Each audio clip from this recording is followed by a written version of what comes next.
today I'm sitting down with Mike Lawrence, professor at University of New England. So Mike, thanks for sitting down with us today. Why don't you go ahead and give us a little intro about what you do? Sure thing. So I am a professor. I'm in the physical therapy department, but I'm actually a biomechanist. So a lot of my time, or where Travis knows me from, is the biomechanics lab and program back at Ball State. I'm also a competitive powerlifter. Been lifting about almost 16 years competitively as well.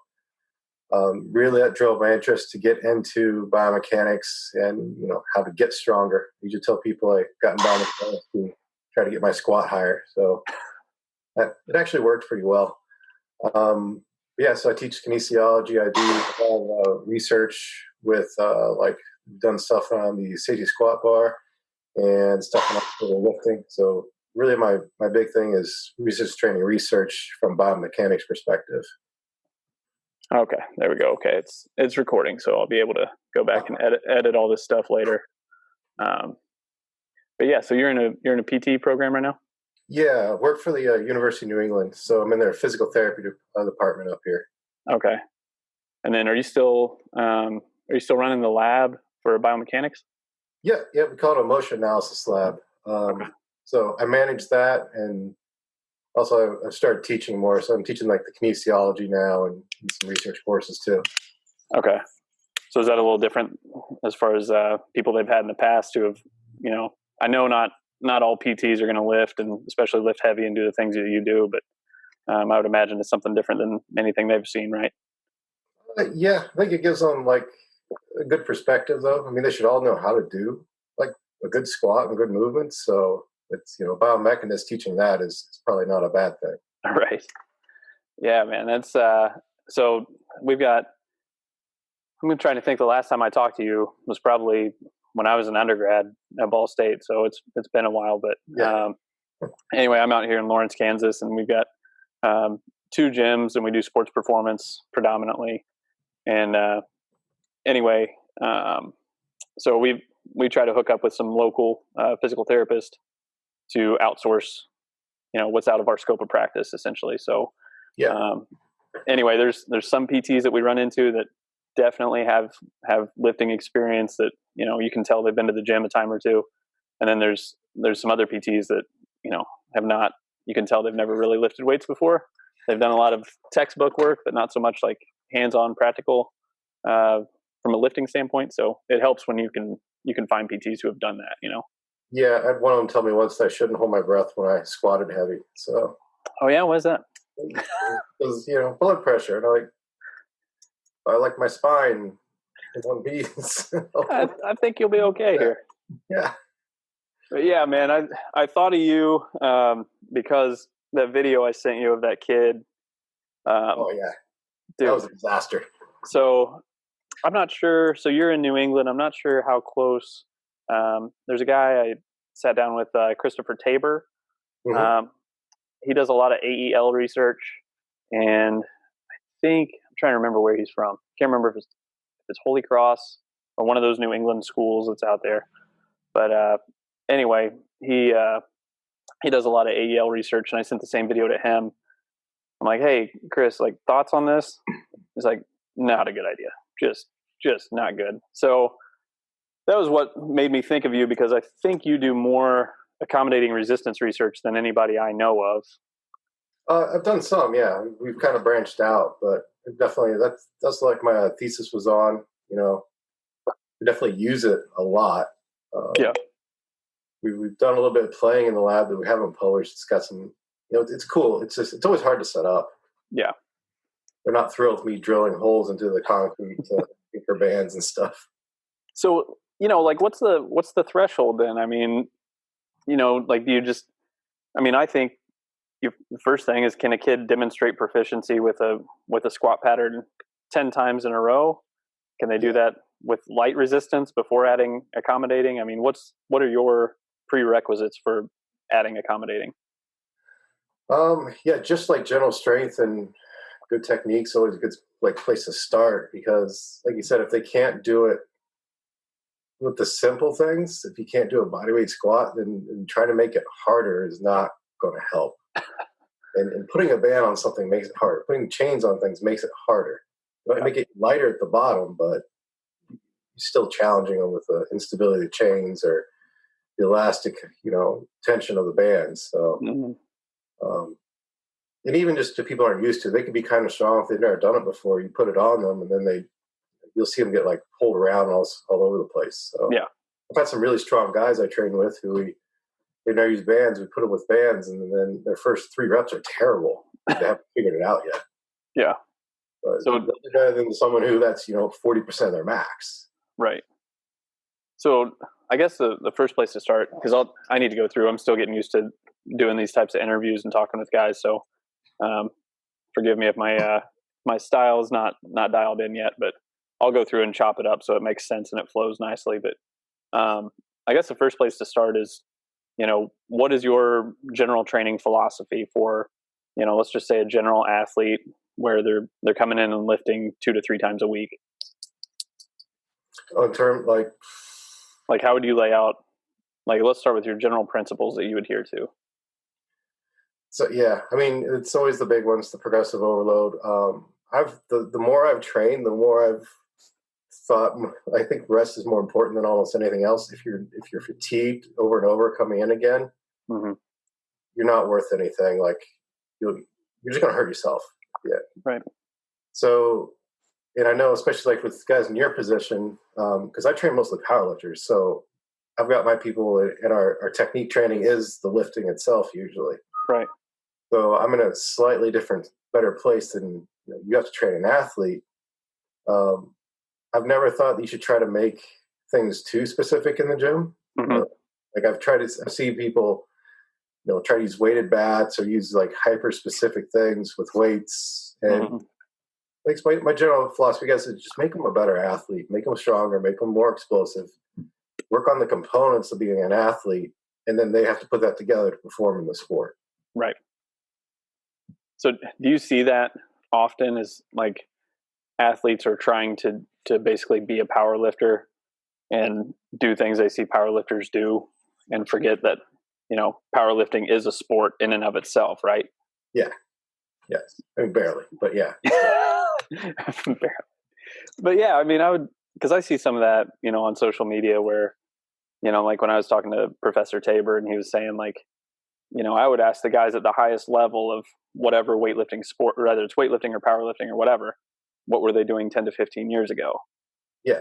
As opposed to what they're doing now. Because I see things that you do and I've seen you train before, but last time I saw you lift in person was probably 2008, 2009, maybe. Yeah. It's changed a little. Yeah. Yeah. I mean, you're not doing the same thing you were doing then. And I'm sure when did you start lifting? Started competing in powerlifting my freshman year of college. So I was 18 and it was 2004. So moving on, getting close to 16 years. Okay. So 16 years, your training has evolved a ton. Totally. Yeah. Yeah. I got started off, I had a pretty good setup when I got to Ball State because I was training with Matt Wedding. Introduced me to the conjugate style. Yep. So most of my training has been conjugate where people think, they immediately think bands and chains. Right. But it's more about what are you trying to achieve with that band or with that chain? The overload's one thing, but is it bar speed? Trying to be fast against and accommodating resistance? Are you trying to fight through the stability of the chains? If you have them a couple minutes off the floor and they're swinging. I view my things now more of like, what's my daily goal? Is it to be fast? Is it to try to build muscle? Is it to try to strain? And not to serve too many masters in one day with that. Like I don't have 5 goals. It's just way too many. You won't get anything done. Is that kind of the philosophy you have with that? Yeah. So do you have two like, does that stick with the West Side format? Like 2 max efforts, 2 speed efforts a week, or? So I did some more, that's how I started to train. Probably like my sophomore, junior year of college. And I did that for a while. And then when I switched to raw lifting, about the gear, just belts and a belt and knee wraps, I looked for something different because I had to build more muscle. I couldn't rely on the gear anymore. So have you heard the daily undulating periodization? Yeah. Yeah, that's kind of what I got into, but I've got a very big powerlifting slant to it. In our last 6 weeks before the meet, really looked like West Side almost. Gotcha. But we phase into that. So okay, yeah, I heard. I saw a YouTube video the other day with Dave Tate where he was talking about, looking back, how long would it take if you would get really, really comfortable with the gear, and how you would get the most out of it versus training raw up to like 2 weeks removed from a meet.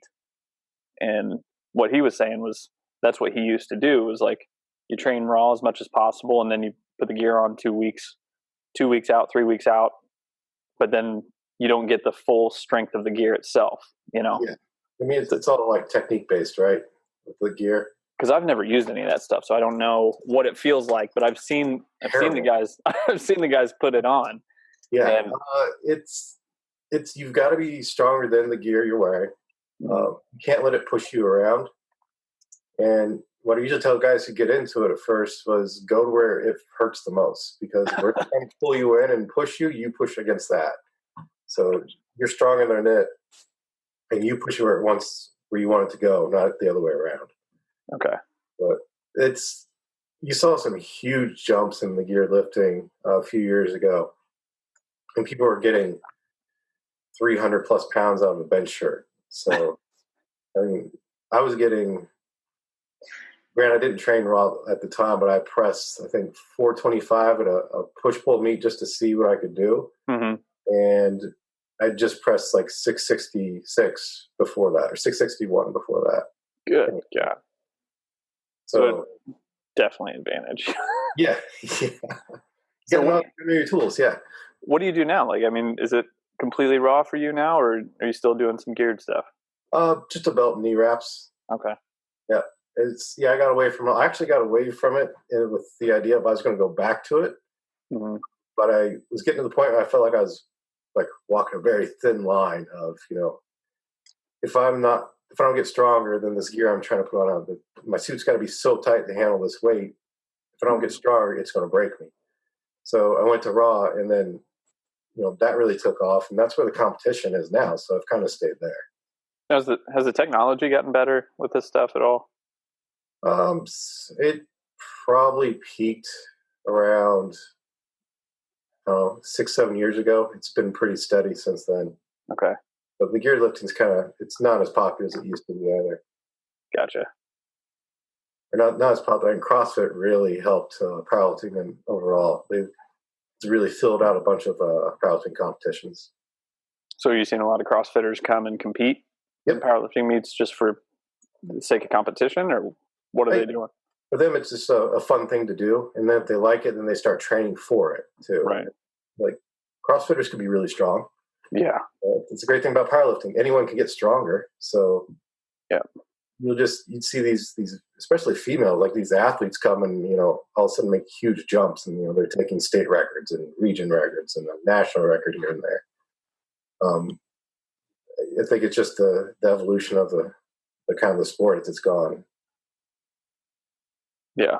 Yeah, man. I remember when CrossFit was first getting started, and like, people were not like, A, the awareness was not there, but B, so the numbers weren't there, the awareness wasn't there, but just in general, the strength didn't seem to be there. But now that it's really got some traction and some attention, I mean, man, like if you're not like cleaning like 150 kilos, you're not competitive. Yeah.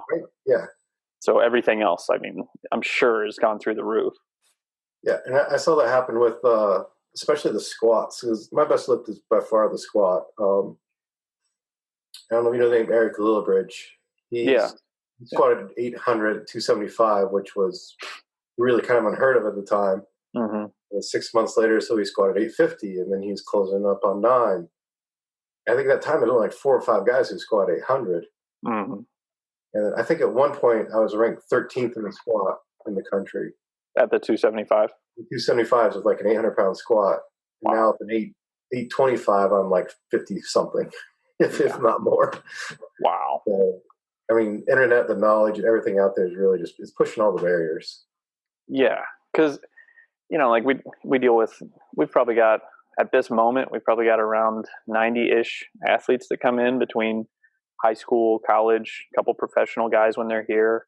And it's more of the male demographic of the high school kids that see all of this stuff on Instagram. Yeah. And like one of them I was having a conversation with the other day, like we do all, at this point in time, I think 99% of our athletes are just doing straight weight because they haven't kind of earned that right to do any type of band or chain work. It's a matter of, well, your sport comes first, but then, making sure that we're not interfering with your sport. The thing after that is, getting better and better and better with heavier and heavier straight weights, as opposed to accommodating resistance. Not because I think it's bad or wrong, but just this is where we're at right now. You got to start at the beginning. Yeah, and I was showing him a couple of your videos the other day. I said, look, this guy's been lifting for at least 15 years. Look at what he's doing with one, like he's just using bands, or he's only using chains, or only weight releasers or a specialty bar. It's not all three, like that video I sent you where there's. And trust me, I've tried that. I remember when I was undergrad, I was messing around in the Ball State's athletic weight room, and I just wanted to see one day. So I hooked up like reverse bands and bands and like everything I could find in the gym to one bar and see what it felt like. I was like, wow, okay, really light the bottom, really heavy the top, but. And that's how, you experiment with it a little bit and try it out. Yeah. And see what happens. Yeah. You're always playing with new things, but yeah, if you look at what the top tier lifters did, the gear lifters, they squat close to 1,200 pounds. They were using maybe 500-600 pounds of band tension. Jesus. So they're using 50%, but they're also in gear. They're also trying to squat world records. Mm-hmm. And they've probably all got 15 to 20 years experience under their belt. Yeah. They're just genetic freaks, which that happens too. Right. Your athletes probably aren't that. Right. Right. None of my powerlifters are that. Yeah. They're focused on, the athletes are definitely focused on, baseball, basketball, football. That's their thing. And, I don't think they understand the concept of like, you devote a huge amount of your time to get really, really, really good at your sport. How long did it take you to get to an 825 squat, Yeah. About 15 years. Yeah. But yeah. And then, so as far as, I want to talk a little more about accommodating resistance, because I don't know much. I understand the general usage of like the how and the when, but like when would you use, bands coming from the bottom, and then what does that do for a squat, for example? Yeah. So the very simple thing is, the top's heavier, the bottom's lighter. Mm-hmm. But if you look at that on the way up, it's getting harder and harder and harder. Mm-hmm.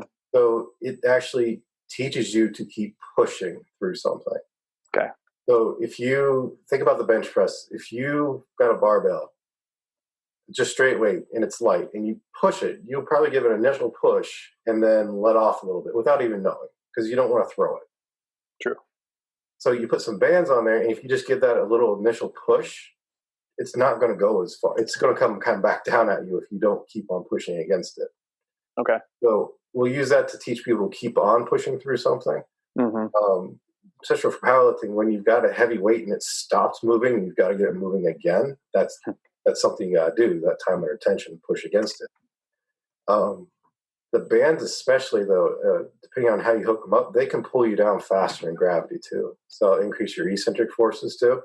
Okay. If you need someone to work on handling large eccentric forces, and this is why you don't want to do this with just a high school kid in the first 6 months, because you get crushed. Right. Because they're not good at handling, their technique's not there yet. They're not honed in yet. Mm-hmm. That band's going to try to throw them through the floor, especially if it's one of the heavier ones. So I look at a couple different things. Do I want to get a big overload out of it, if that's my reason? Do I want to fight against something that's going to get really hard really fast? Mm-hmm. And then do I want to be able to work that eccentric and that pop off the bottom? So I do have different, strategies in mind when I use them. And that'll probably depend on my band choice too. Okay. So, you'll see people out there using 500 or 600 pounds of band tension for an overload. We do a Circumax for our last little peaking phase. We use about 100 pounds of band tension on the overload. Okay. And over the past 5 years, it's held fairly true that the weight, the bar weight plus the band weight at the top is our third attempt, our best day third attempt. We can get within, I think I've gotten within 10 or 15 pounds of it every time. Wow. Okay, so you're consistent with that. It's amazing how consistent it is with it, but it's just a little bit of overload that I need. So I'm not getting beat up because I don't have all that weight in the hole. I've only got about half of it.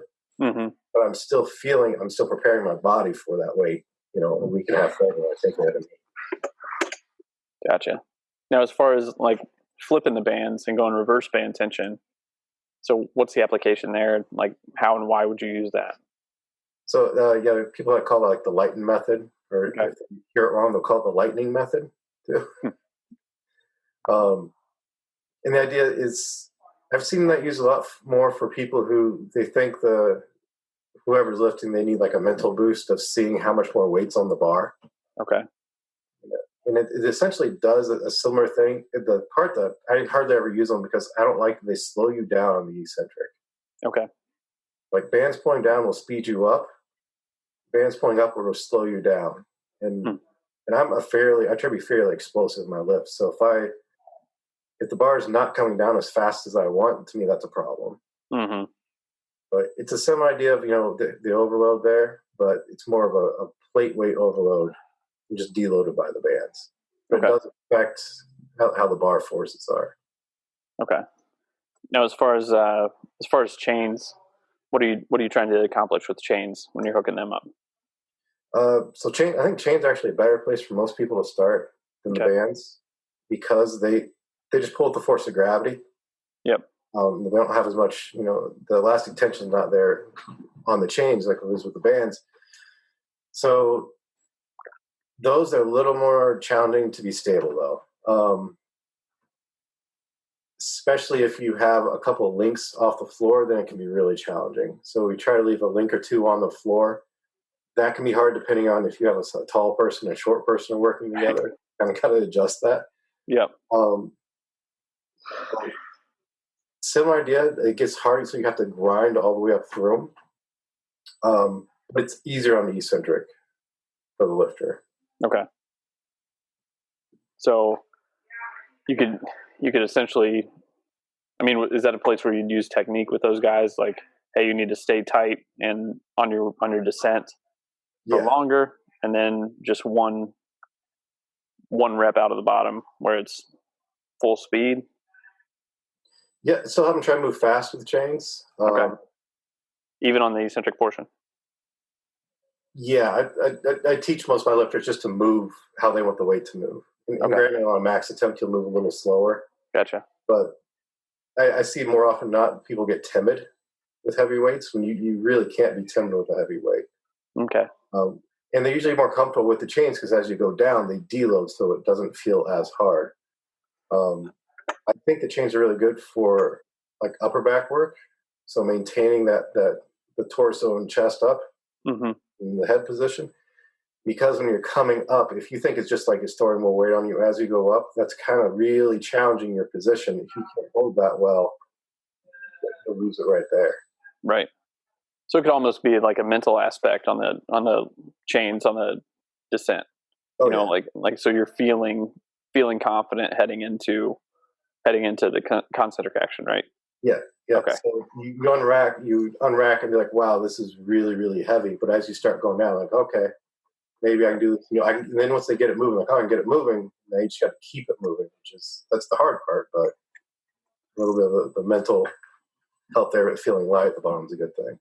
So do you like people doing these, bands and chains? Do you like them doing them for 1 rep, 10 reps? What's the typical program? I've changed over the years, but most of the time we'll use them for maybe at the most 5 reps, but usually more in the 1 to 3s. Okay. The accommodating resistance, what I'm looking to get there is a little bit of an overload with it. If I'm trying to build muscle with like 10s and 12s, I'd rather use a straight weight. Gotcha. it just seems, I think you'd be skipping too much of the portion of the lift for that many reps and trying to get that much volume in. Gotcha. Okay. And then something else I've seen you guys do, which we've only got a couple different bars. I wish we had the variety that you guys have. Yeah. Because it looks like, do you have a Duffalo bar? Yeah. Or Buffalo bar? Yeah, Duffalo one, yeah. So we've got all Ohio bars that are, most athletes are using those, and then we've got a safety squat bar and a camber. But I saw you squatting with a safety squat with look like some chains out front. Yeah, I stole that idea from Matt Winning. I saw him doing it, so I took it. I just had a welder take a bolt and put a chain and put a handle on there, because a lot of people try to cheat the safety squat bar. Okay. If you push up on the handles like that, it will make it feel tighter, but it also shifts the center of mass of the bar backwards on you.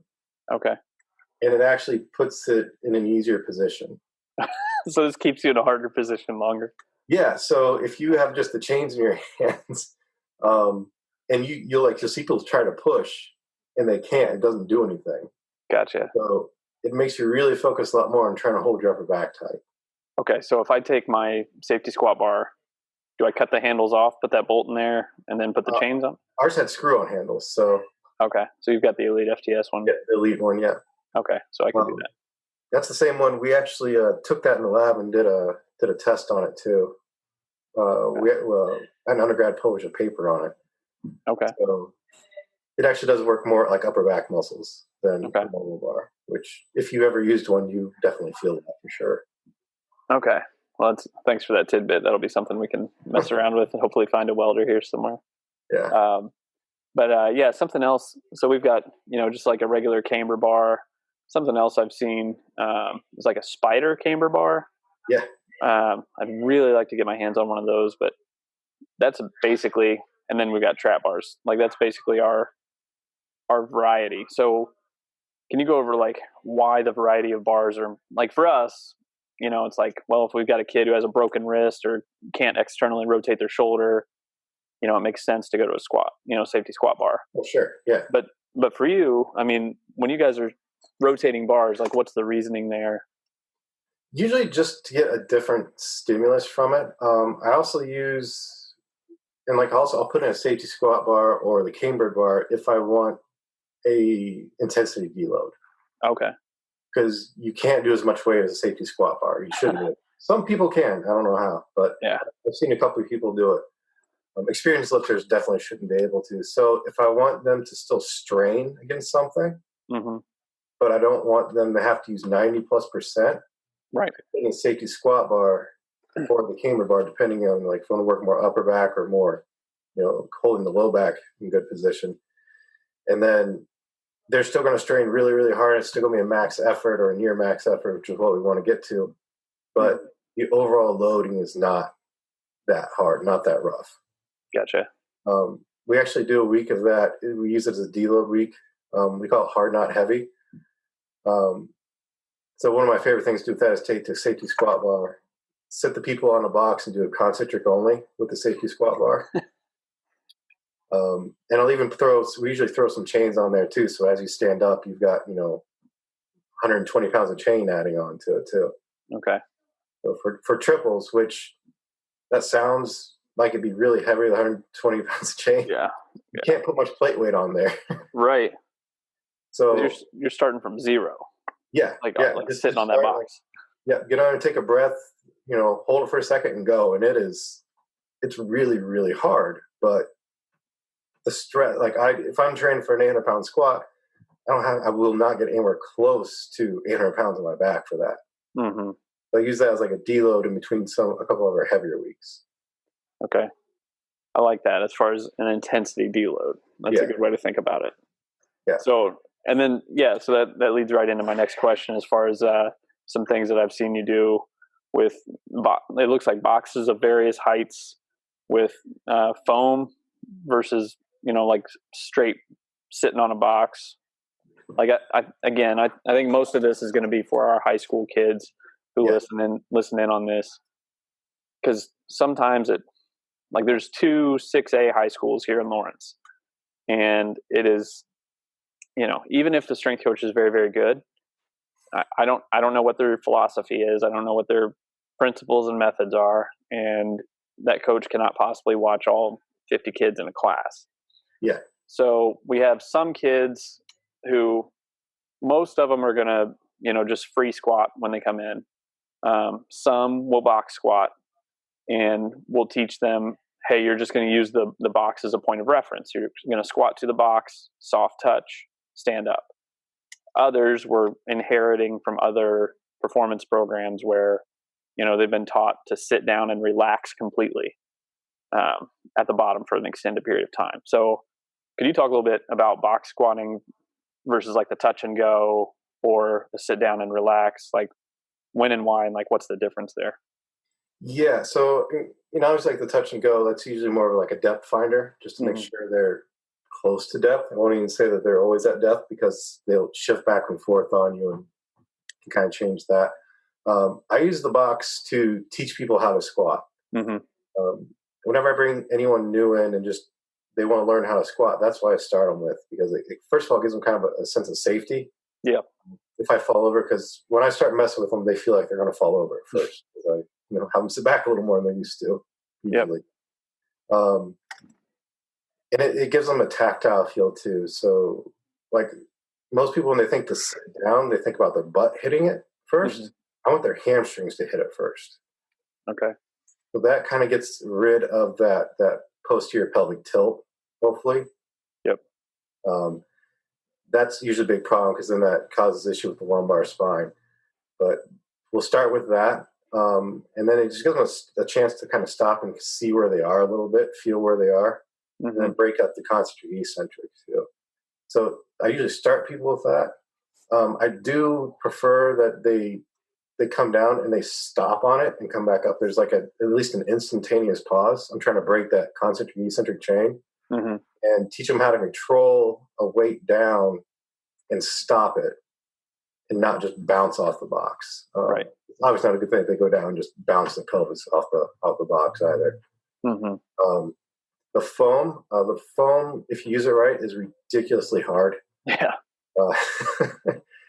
You sit into it, and I didn't realize until I got called on it. I wasn't sitting all the way down onto the foam because you feel it at first, and then you go a little more, and okay, I'm sitting down, but you're not. Right. You go until the whole thing's completely compressed, so it takes like an extra second or two. Which is an eternity when you're squatting. Heavy weight. So you've got to sit there and hold your position. So if someone's coming down and like plopping on the box, sometimes we'll throw foam on there and just be like, go all the way down until you stop moving at all. Yeah, and that kind of teaches you some patience with that. So it reinforces good technique and position and that kind of thing. Yeah, or it lets me show what they'll do if they think they're sitting. Sometimes they'll just start to tilt their pelvis, that posterior pelvic tilt, which then that leads to back to how we fix that with them. But the foam, if they're kind of bouncing, we'll throw that in sometimes. The box is a pretty big staple for us. I usually prefer a box squat. That's what I was taught to squat on. That's like my go-to. I even like, how athletic are you? Can you box squat? It seems funny from like a guy who trains more athletes, but to me, it's like, it's an open chain movement. A closed chain movement? Can you control your body? Right. With it, you stop when whether that box is. Right. No, and that's one thing that I think early on I was almost snobbish about, was like, well, no, I'm mainly Olympic based, so I've got to do this. I have to do this, and there's nothing else, and like as I've gotten older, I don't know how much I've actually matured, but as I've gotten older, it's more of, as long as the principles are adhered to, it's, the methods can be talked about, discussed, and like so far I'm probably going to steal 3 or 4 ideas from you that I like, and like add them to my toolbox as far as what can you use. Yeah, what you got to do. So I remember I once had a really good conversation with Coach Roberson. And his whole thing, because he was Olympic based. Right. And I was powerlifting based. But really we're talking about it, and what we're looking for is like a triple extension. Yeah. From it all. Yep. And you can be explosive with a squat, you can be explosive with a hang. you can produce more power with a hang clean. But my thing with that is, how long is it going to take you someone to hang clean well? Mm-hmm. I'm better at teaching the box squat. I can get them to get that in 10 minutes or less. Right. Yeah. So it's just kind of more, what are you comfortable with? What are your methods, I think? Sure. Yeah, I agree with you 100%. And I think that's, so when I was doing my master's work at IU, my final thing was, I went up to Wisconsin lacrosse and I was basically a GA up there for a semester, and met, Dr. Tim Sukamal before, while he was finishing his master's, while he was finishing his master's at Lax. But I remember his whole point was he got into a discussion argument with, some coach about teaching a hang clean or a snatch. And Tim's position was basically like, well, if we want to cut down on teaching time, why don't we just eliminate the catch? Like let's take out the you're always going to have some risk with everything, but let's take that risk down as much as possible and do a jump or do a high pull or something like that with, again, the underlying principle he has. And, is, can you produce force quickly or not? And let's do that with what you're good at. And for him, he's backed that up a lot of different ways, jump shrugs, high pulls from various positions and all that stuff. So I think I think you're right. I think it all comes down to what you're good at and then getting someone to do it better and better and better with heavier and heavier weights. Like, again, returning to progressive overload. And I'm not the guy you want teaching you how to Olympic lift, because I'm terrible at them. So. But man, I remember I was participating in a study that you were doing at Ball State, where it was like I think it was like a 8 or 12-week powerlifting program. Yeah. And man, like, I just got my ass kicked. Like, as far as like, I remember I squatted the most I've ever squatted, and the hardest part was learning the technique to get it right. I mean, I thought I was a decent deadlifter at the time, and looking back, I was a garbage deadlifter. But at the time, I was looking at it and I'm like, holy shit, we've been spending 45 minutes on my deadlift technique and how it needs to get better and fixed and all that stuff. But it's definitely a turning point for me, because it looked like I've got to get a lot better. And if these guys are telling me that it's not there, then I've got to take a step back and practice. This shit's hard. Yeah. Unless there are some people who are just really good at certain things, but the majority of us have to practice. It is like a sports skill. Mm-hmm. Especially if you want to go at the highest weight you possibly can, because that's where half an inch makes a difference. Yep. Half an inch does not make a difference to me on a 500-pound deadlift. I'll pick it up no matter what. Mm-hmm. 700, yeah, that's probably going to be a little rougher if I don't get that. Right. Yeah, man. And there was something else I was going to mention. Shit. It'll come back to me in a minute. But yeah, I just remember doing that study and like getting my deadlift picked apart, and then the squatting. Oh, that's what it is getting these other kids. Like, I'll talk to them a lot about, they think they can just come in and like sling weight on, like they've seen guys who are at elite levels doing on social media. And it's like, man, you've got to take smaller jumps to keep your technique honed in. And they forget that lifting weights is a skill. Just like lifting weights at 70% is a skill, 80%, 90%, 100%. Those are all very specific skill sets. Just like, when they're coming in and practicing their hitting or fielding or pitching, those are all very specific skills that I couldn't do, that you wouldn't expect me to do it well from day one. And I think they assume that the training is just like, oh, I can come in and sling on weight. There's no technique involved or whatever. But I mean, if you look at the very best lifters, their lifts, no matter how heavy or light, they look the same. Yeah. Yep. They're ingrained. Yeah. They're almost automatic. And usually towards the end, when I get towards the meet, it's kind of interesting, because usually I have a checklist of things when I'm getting ready for a lift. Do this, do this, do this. Focus on whatever I got to focus on for that lift, which generally are the same. Sometimes they change. Mm-hmm. But the last few lifts of training, and then especially at the meet, it's really just squat. Like, it's just go down and do what you do type of thing. Mm-hmm. And it's funny. I started to tell some lifters because they'll get nervous when they get up close to the max. But I was like, just do. Don't doesn't matter what's on the bar. Just do the exact same thing we've been doing. Mm-hmm. Your whole goal is to do everything the exact same. Right. Because if you do that, and then if it's too much weight, it's too much weight. You've done all you can do for it. Right. Basically, stay the same and try real hard. That's all you got to do. Sounds so simple, you know? I mean, you got good technique. If your technique's not good, then you're in trouble. But. And man, that's the other thing that I think we talk to athletes about all the time is intent is what matters. Yeah. You know, like regardless of what we put on there, to apply maximal intent to every lift is very hard to do. And especially when you're dealing with kids who are under 18 who, you know, like looking around, it's like they're completing the reps, but they're not going through with the focus of it. Yeah. You got to have that dialed in and that focus for that rep and that rep only, not just going on cruise control, going through the motions. Yeah. So it's something we work on daily with these guys. We would probably all fall back into that at some point in our training of, you know, yep. just zone out with it. But yeah, I agree. Like if you don't go in there with the intent of moving the bar as fast as possible, as hard as possible, you're not going to get your training effect from it. Mm-hmm. I've actually developed to be a fairly explosive bencher for where my bench is worth, but I can't grind worth anything because every rep I get under, it's always go as fast as possible. Mm-hmm. Which is it's interesting to see the different people coming in. Some people all they can do is grind; they can't. Yeah. So I'm with you. I can't grind through a lift to save my life. I mean, it's more of I either have it and I know it, or I don't. There's just no in between. But with that, Olympic background, that makes a lot of sense. Yeah. And there's some of the guys I still stay in touch with from Ball State. I need to do a better job of just staying up with everybody on a regular basis, but I don't know. It's once you get out in professional setting, the day to day, and it goes so fast.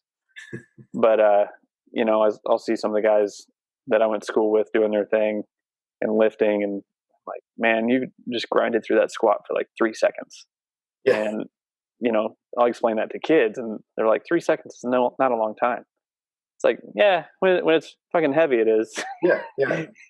when you can, I can grind through some, but that's not my forte usually. Is to grind. But when you've got enough time to think about it on the way up, that's when you're in trouble. Because then you lose focus and you're loosening other areas up, probably, right? Just oh wow, this is going to be, for me. It's this is going to be a fight, and usually I can tell. My last heavy squat in a meet, I kind of folded a little bit in the bottom. I was like, man, this is going to be so hard. It's I can't get this back. I've collapsed a little, and there's no one collapsing. I just got to stand up with it. So I remember just squeeze everything really hard and keep going, and it moved and stopped and moved and stopped, and eventually I got it. But it was. So do you have a video of that? Yeah, it's probably on my Instagram. I think it's from a while ago. It was the meet I tore my hamstring on the deadlift, but oh shit. Yeah. So when you went back and looked at the video, was it as bad as you thought it was? No, but I could just feel it. I was I know where I'm supposed to be. I'm I'm not there. Right. Yeah, you couldn't. It's a little hard to see from the video, I think. Yeah. But I could definitely feel on the way down, something moved and it shouldn't have. I lost my arch a little. And that's another thing I try to get these younger athletes to understand is the technicality of what you guys do is so high, and to the untrained eye, those kids aren't going to see if I was to show them a side by side of your best bench versus the one where you collapsed or whatever, they probably wouldn't notice a difference. Yeah. But for you, if you noticed a couple inches or maybe a 1 inch shift, I don't know. It's that's a big time adjustment, especially when you're under a maximal or under maximal. That's making or missing it. Yeah. So so you mentioned. So when did you tear your hamstring? Oh, was that 2018? I think. That it was a. I remember I was having a decent meet until the deadlift, and I think at that point I drank like 2.5 gallons of fluid through the 5 or 6 hour meet. Mm-hmm. The platform was just ridiculously hot, so I think I was just a little dehydrated. And yeah, I know I just went to pull on it, and I kind of felt like I don't know if you ever torn a Yep. fairly big muscle, but it feels like Velcro. Yep. Torn both actually. It bruised up really nicely too. Was it 1, 2, 3? How serious was it? It was a. I think they said it was a 2. So some pretty significant black and blue. Oh yeah, my whole leg. We had a 6 hour car ride home, so then my whole lower leg got filled with fluid. But there's a very nice benefit to working in a physical therapy department. As I limped in there next day in shorts, and I was like, "How bad is it?" And they put me on a program to get it back, and it came back fine. But I mean, that's play stupid games, I guess. You try to test your limits, and sometimes you find them. So when you got back, I'm sure you pulled that weight since the injury, right? I don't know. Yeah, it wasn't a very big deadlift. I think I have, yeah. Because I mean, did that mess with you psychologically when you're getting back to that weight? Where you're just like, I'm just going to go do my thing, or? The weights don't really ever really mess with. If I'm walking up to weight and I'm scared of it, I'm in trouble. Mm-hmm. Like some people in competition, they don't want to be told what's on the bar. Like they're nervous about it. Huh. I got really mad at one of my training partners once at a meet because he didn't want to tell me it was on the bar for my next squat. And I just started like, I'm like, tell me it's on the bar, or I'm going to, got real upset. So I finally told him, because that's my motivating factor. Mm. So the weights don't really scare me. Yeah. The one time I can remember, I was like, I need to go fix something to do. It was really dumb. I think I was using a false grip for some reason on the bench, and I pressed it as fast as I could with like 3 plates on it, and it actually spun out of my left hand and fell on my ribs. Oh. So no one expected. So it took him a second to grab it, but I got up, stood off the bench, walked back down, and then benched it again, just because I need to make sure I'm not afraid of weights. Right. Really, that's so a dumb thing that my wrist got a little, off angle, and it spun it out. So do you mainly do like a false grip? Is that a normal? Okay. I think for that time I was either just experimenting with it for like the day, or maybe like I had the bicep pain, so I tried to switch to that or something. Yeah. But so, jeez, dude. So did that break any ribs in there or anything? No, it was like right 3 inches off the chest, but in the Olympic bars spin, you can hear them. I heard that, and I'm like, "What is going?" Oh, that's fell on me. So, yeah. So I was gonna ask, like, what do you do for preventative, to prevent injury? Because you've had a relatively injury-free career so far. I've had a couple decent ones. The hamstring tear was one. And the last time I went to compete at the Arnold, I've gone twice. The last time I went to compete, actually had a partial tear of a quad tendon on my last warm-up squat. Mm. Kind of a freak thing. Again, they think I was dehydrated again. Yeah. Because it was rushed and sweat, and all that pressure. And I was not good at keeping salt in my system to keep hydrated for that. Yeah. But the one thing is that any injury I usually get, or the major ones I've had, they've been at meets, not during training. So me, if it happens at a meet, it happens. That's where I'm pushing it a little bit. Training, I haven't really had much. I started doing a lot more warm-ups, especially since, I'm actually getting old now. Yeah. I'm 34, I'll be 35 this year. So I've started implementing a lot more warm-ups. Our warm-ups right now as the team, we'll usually crush a new person for about 2 weeks. It's like 100 belt squats, so sets of 25 belt squat, and then a leg curl or a back extension or hyper or face pull. Dumbbell presses, I'll do 4 sets of 25 there. Mm-hmm. So it's a lot more warming up with that. And then if anything starts to feel a little off, getting that addressed before it ever feels bad. Right. Which is a big thing. And it's a pain because it's like you can't let off. I let off on my, let me see, my, I'm not very flexible, my supination there for a little long. And that's actually, I've improved it a lot since I started focusing on it again. Mm-hmm. But that started to torque me a little bit on the deadlift. So I had to go back and focus on that. So we do a lot of prehab on the shoulder work, mm-hmm. a lot of the rotator, external rotator cuff stuff, a lot of the rhomboids and middle trap work there to keep the shoulder blades back. Mm-hmm. We started out more adductor work in, because that's a major player in the squat too. Yep. We concentrate the adductor magnus. Other things that bothering people. Forearms are always a little tricky. The guys just seem to get tight muscles here and there with them, with the extensors sometimes, and flexors usually okay. But either working, foam rolling is, in my opinion. Mm-hmm. Kind of up in the air on that one. Muscle work in there and breaking it up is a good thing to do. Yeah. So the muscle work, some Graston sometimes. One of my lifters, she's an LMT, so it's nice to have around. She'll take a look at me every now and then, and really just making sure that when you get in a position that you can hold that position, and if something starts, like if you can hold your bench press position well, when people start getting out of positions, when they start having problems. So figuring out as soon as we can, if they're out of position, is it because of pain, or is it because of just a lack of focus? Addressing that first, if we can, and then seeing if any muscle imbalance is going on or a muscle weakness on their position too. Gotcha. So that sounds similar to what I've seen from Winning, as far as that 4x25.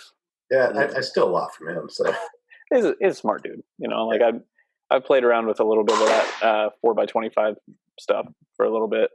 It really increased my endurance, which is terrible. But I did ramp up the dumbbells once to see what I do. I barely made it through a 4x25 of 100 pounds. Yeah, the workout wasn't great after that, but I did 20,000 pounds of pressing work before I got to the workout. And we've got a belt squat in storage right now. We just don't have the space.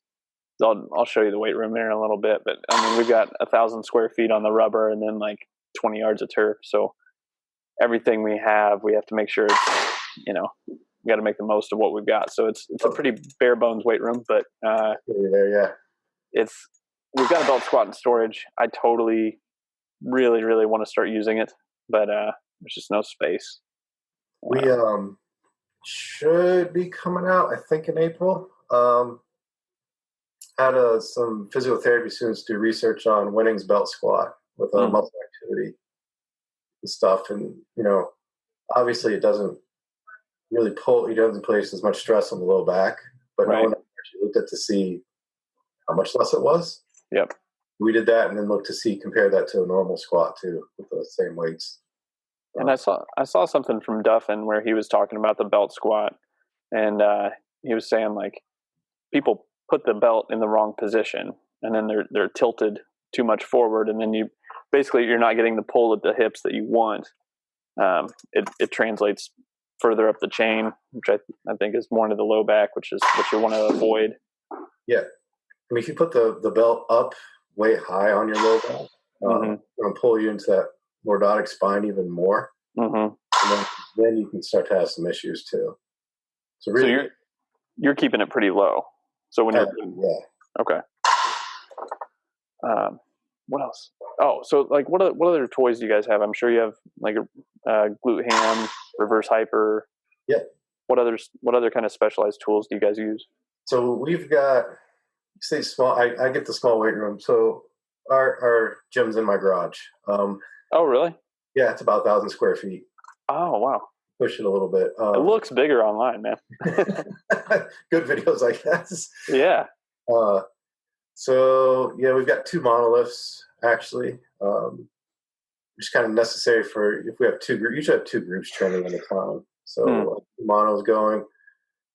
We've got a camera bar, safety bar, fat bar, football bar, a curl bar just for triceps and curls. The earthquake bar, which we've done some research in the lab on that too.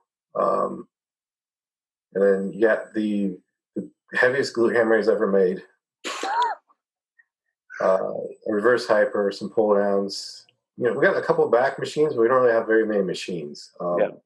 They just, if you can only do one exercise, it's got to be a really good exercise to be able to take up space in our place. And we have a belt squat machine too. Yeah. And then are you doing a variety of exercises with that belt squat? Because I've seen women get kind of creative with that, with doing some rows and some good morning, like all sorts of stuff. Yeah, I mean, when it's at your house, sometimes you just wander out and kind of play with what you can set up and do those sorts of things. So we definitely used it for rows, single and double arm before. The single leg stuff was a little tricky on ours. It's a different model, but you could do them too. Man, we've got so a couple things that we've seen, which I'm sure you've seen as well, are got that Spud Inc. Low pulley, high pulley system. Yeah. And we've got that. That's been a great tool because you can either buy a lat pull down and find space for it for $3,000, or you can use a Spud piece for under $200. And it's been a really good tool so far for lat pull downs, low rows, all that stuff. And I mean, you can do triceps, biceps, all that. But then this other thing that we got from Rogue, it says it's only made for Rogue, but I mean, if you have an elite rack, it'll fit in the elite rack. Yeah. But anyway, it's a single leg. It's a rear foot elevated, and it just goes right through the gauge, and then has a little spin wheel, and tightens that down. That way, we can still do some rear foot elevated and not take up a ton of space. So, yeah, man, I think that's about everything we've got. Oh, and we got a couple Airdyne because Rogue had a big sale on them. So, and that's the other thing, is making sure that athletes understand the terminology, so we're all on the same page, because they'll say the word power and totally talking about a max effort squat, and it's like, all the time, guys, power right here, and it has to be a much lighter weight than what you're describing that you told me you did in the weight room at school. It's just, I don't know, man. But anyway, well, hey, I don't want to take up too much more of your time.